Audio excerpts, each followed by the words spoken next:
ടേസ്റ്റിയായ ഒരു രസം ഉണ്ടാക്കുക. അപ്പോൾ അതിനുവേണ്ടി ചട്ടി വെച്ച് കടുകിട്ട് പൊട്ടി വന്നിട്ടുണ്ട്. അതിൽ വേപ്പില ഇട്ടിട്ടുണ്ട്.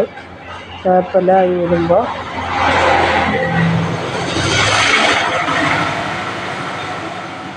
നമുക്കതിൽ ഉള്ളി ഇട്ട് കൊടുക്കാം. ചുവന്നുള്ളി ഒരു 5-10 ചുവന്നുള്ളി ഞാൻ അരിഞ്ഞിട്ടുണ്ട്.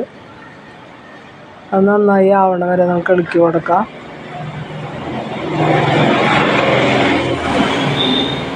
അപ്പോൾ അതായി വന്നപ്പോൾ ഞാൻ ഇഞ്ചി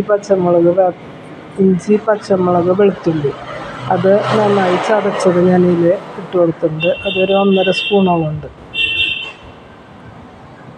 അതൊന്ന് ആയി വരുന്നവരെ നമുക്ക് ഇളക്കി കൊടുക്കാം.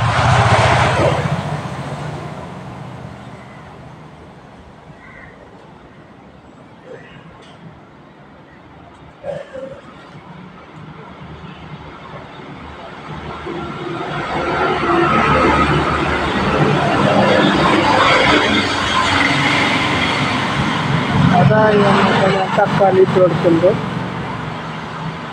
തക്കാളി നന്നായി വഴന്ന് വരുന്നവരെ നമുക്ക് ഇളക്കി കൊടുക്കാം. അതിനോടൊപ്പം തന്നെ കുറച്ച് ഉപ്പിട്ട് കൊടുത്തിട്ടുണ്ട്.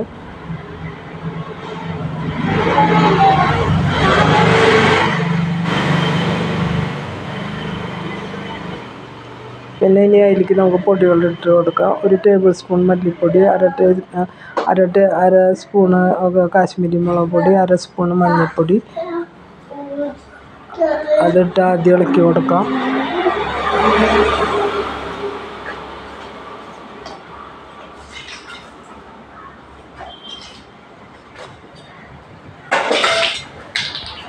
അര സ്പൂണ് കുരുമുളക് പൊടി ഇട്ട് കൊടുത്തിട്ടുണ്ട്. ഇനി 1 സ്പൂണ് ജീരകപ്പൊടി, 1 സ്പൂണ് ഉലുവപ്പൊടി, 1 ചെറിയ സ്പൂണ് കായപ്പൊടി അതൊക്കെ ഇട്ട് കൊടുത്ത് നമുക്ക് ഇളക്കി കൊടുക്കാം.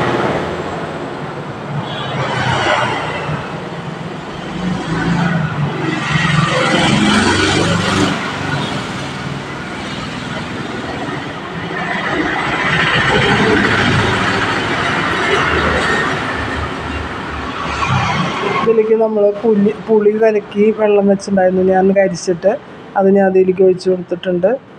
അപ്പോൾ ഉപ്പും എല്ലാതും കൂടി ഇപ്പോൾ ഇതിൽ ചേർന്നിട്ടുണ്ട്. അപ്പോൾ കായാണ് ഇതിലൊരു പൊടി മണം മുന്നിലേക്ക് നിൽക്കേണ്ടത് നമുക്ക്. പിന്നെ അത്രയധികം മുളക് ഞാൻ ഇട്ടിട്ടില്ല, ഉപ്പിന് ആവശ്യമുള്ള കാരണം. ഇറച്ചി അങ്ങനെയുള്ള സാധനങ്ങൾക്കുള്ള ദിവസങ്ങളിൽ ഈ രസം നല്ലതാണ്. അപ്പോൾ രസമായി വന്നിട്ടുണ്ട്. അപ്പോൾ നമുക്ക് ഇതിലേക്ക് മല്ലിയില ഇട്ട് കൊടുക്കാം.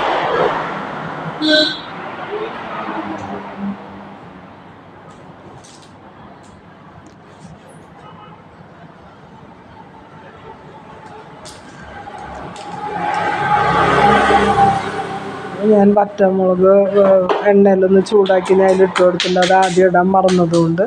അപ്പോൾ നമ്മുടെ രസം ശരിയായി വന്നിട്ടുണ്ട്. നമുക്ക് എല്ലാവർക്കും ഇഷ്ടപ്പെടുകയാണെങ്കിൽ ലൈക്ക് ചെയ്യുക, ഷെയർ ചെയ്യുക, സബ്സ്ക്രൈബ് ചെയ്യുക. Thank you.